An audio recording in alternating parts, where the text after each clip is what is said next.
Just 10 years ago, I was at my highest weight, totally infertile with irregular cycles, tired all the time, and experiencing panic attacks and debilitating anxiety. I was diagnosed with PCOS and Hashimoto's thyroid disease and told that the only way I could manage these diseases was by taking birth control pills and thyroid medication. After years of searching for more natural solutions, I finally found healthy diet and lifestyle tips to help me manage my symptoms. And I want to share what I learned with you today. Hi everyone, and welcome back to Clean Eating Kitchen.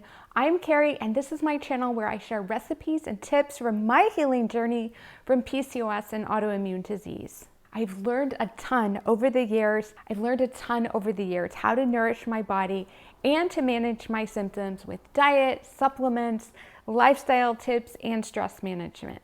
If you're new to my channel, I want to remind you that I'm not a nutritionist or a dietitian, although I do have a master's degree in public health with a specialty in nutrition. But I do want to ask you to please consult your healthcare provider because it's really important that you get individualized attention for your specific symptoms and your situation. That said, I hope that you find this informational video to be helpful and inspiring to your journey. And for one of my upcoming videos, I really want to share a day's worth of recipes and meals that I use to help manage my PCOS, so please stay tuned for that video. And so for today's video, I'm just going to divide it into two main sections. In the first one, I'm going to talk about two books that have been really transformational in helping me manage my PCOS and autoimmune disease. And in the second half of the video, I'll talk specifically about my PCOS diet treatment plan. So to start, let's talk about two books that I have found indispensable on my journey. And the first book is called The Period Repair Manual. It's the natural treatment for better hormones and better periods. It comes from the naturopathic doctor named Laura Briden.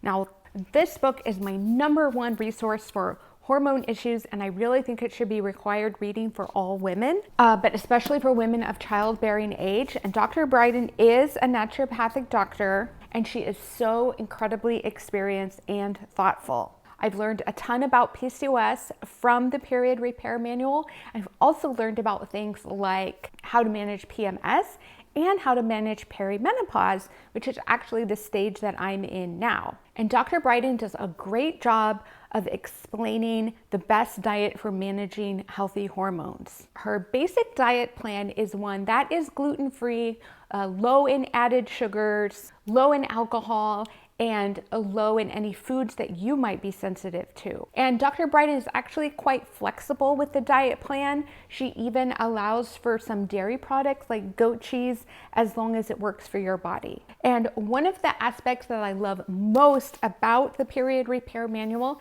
is that Dr. Briden is not afraid of carbohydrates, and she doesn't promote any kind of a low carb approach, even for managing PCOS. And she really makes the distinction between like sugary foods like sodas and then healthy carbohydrate sources like sweet potatoes. One really important thing I learned from Dr. Briden is that many women can benefit from eating a serving of starchy carbs at night. It actually helps keep our blood sugar stable throughout the night. And once I started eating some starchy carbs at night, namely potatoes, I slept through the night much better, and I continue to sleep through the night without waking up, and the quality of my sleep is so much better. So the one thing about the Period Repair Manual is that it doesn't have any recipes. I mean, you can see how thick it is, so there really wasn't any room for recipes, but I feel like that's where the second book can come in to be really helpful. And this book, which is the second book that I want to talk about today, is called Beyond the Pill, and it comes from author Dr. Jolene Brighten. And it's funny because Dr. Brighten and Dr. Briden sound kind of similar, even though they're two separate people. So just so you know, they're two different doctors. Dr. Brighten is also I believe she's also a naturopathic physician, and this book has recipes in it. Now, this book is very interesting and should also be probably required reading for most women. It really goes into how to manage your fertility. Now, both books cover natural ways to like not get pregnant if you don't want to, and ways of managing PCOS. But they're quite different books and they have a lot of similarities, but I think they are both worthwhile reading. Now, this book does include recipes, and I have to say, I really like Dr. Brighton's approach from Beyond the Pill, because she gets even more specific about diet, and I feel like her dietary recommendations work even better for me because I cannot eat dairy. I know that. I've tried it many times. I get a stomach ache. And so Dr. Brighton goes even more specifically into dietary recommendations. And this is both for PCOS, both for hormones, and for autoimmune disease prevention. And of course, one big emphasis of this book, Beyond the Pill, is about post-birth control symptom. Now, I was on birth control, hormonal birth control, for about 15 years to manage my PCOS, and I feel like it really messed up my hormones, as well as it made me, that's when I first started having panic attacks, was when I started taking the pill. I also experienced depression for the first time. And to be honest, even looking back on it, I can't believe this, but I never made that connection between starting the pill and having those really negative side effects. And then I just came to think that I had to live with them.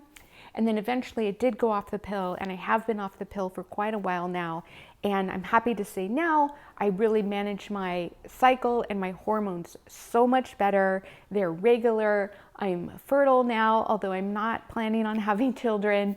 And so I really wish I'd had this information 10 years ago when I really started having really debilitating symptoms. So let's go into more details from the Beyond the Pill book in terms of diet. Now, Dr. Brighton gets even more specific, as I mentioned. So she includes the following foods that are able to help manage and balance your hormones: include organic vegetables, organic fruits, legumes, which are beans and lentils, nuts and seeds, quality protein, wild-caught fish, healthy fats, seasonings, and beverages. And I think she means like water and not sugar-sweetened beverages. Now, if you watch my video on the paleo diet for beginners, I will link that up here on the screen. You'll note that these diets are really similar, except for Dr. Brighton's diet does allow for legumes. And I think I even mentioned in that paleo diet for beginners that I find that I can eat like chickpeas or garbanzo beans.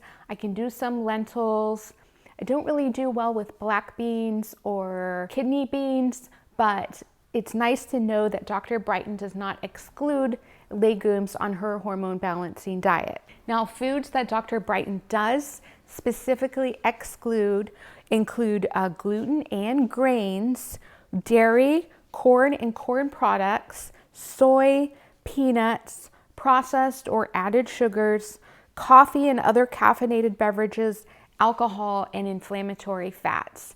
Now, if you are new to eating clean or you're new to this PCOS diet, I would take this excluded list to heart, because these foods I found from my personal experience really are not healthy for me, and they only increase inflammation and make hormone imbalance worse. So I know it can be kind of disheartening to hear like that you need to exclude corn, so tortilla chips, soy, dairy. Grains were a really hard one for me to give up, and that really does include, according to my functional medicine doctor, even like the pseudo grains like quinoa and buckwheat. And so again, it can be a little bit overwhelming, and so I don't want to overwhelm you, and that's not really the point here. I think you can go slowly, and I'm going to talk about that in this next section where we talk a little bit more about diet. So again, I think it can be really overwhelming when you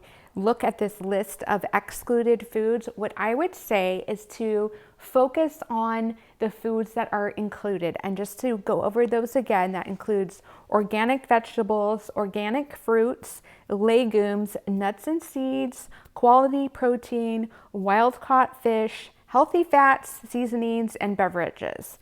And so if you think about it, I'm just gonna review quickly what you could eat on a PCOS diet treatment plan and the way that I eat. So for breakfast, I almost always have a green smoothie, and Dr. Brighton includes, as I mentioned, recipes in this book. So she has a whole list of smoothies, like creamy strawberry cauliflower smoothie. I have a video for a raspberry cauliflower smoothie that I can link up on the screen. She has a pina colada cleanser, morning matcha smoothie, which is really interesting because she excludes caffeine in her diet, but she does allow for matcha. And she notes that you don't really get a caffeine crash with matcha, and so I guess she thinks that that's okay. She has an upbeat citrus smoothie, and so there's all kinds of options. Now, you don't just have to have a smoothie for breakfast. She has a breakfast hash, mini frittatas, breakfast patties, so all kinds of options for breakfast. And a lot of these things can be meal prepped too, and if you don't have a lot of time to cook in the morning. Now for lunch, most recently, I have started having a big salad for lunch, and it is winter time right now. When I'm recording this, it's pretty chilly, but I have found using, actually I just posted on my website a winter harvest salad with a maple balsamic dressing. Now, maple syrup, I guess, could be considered an added sugar, but because it is unprocessed, I include it in my diet. If you are trying to lose weight, you might want to go easy on the maple syrup, but I think that it helps, the extra sweetness helps make the salad and all the vegetables go down a little easier. So when I do share that what I ate video, which I am planning right now, maybe I will show my winter harvest salad so you can see exactly how I make it.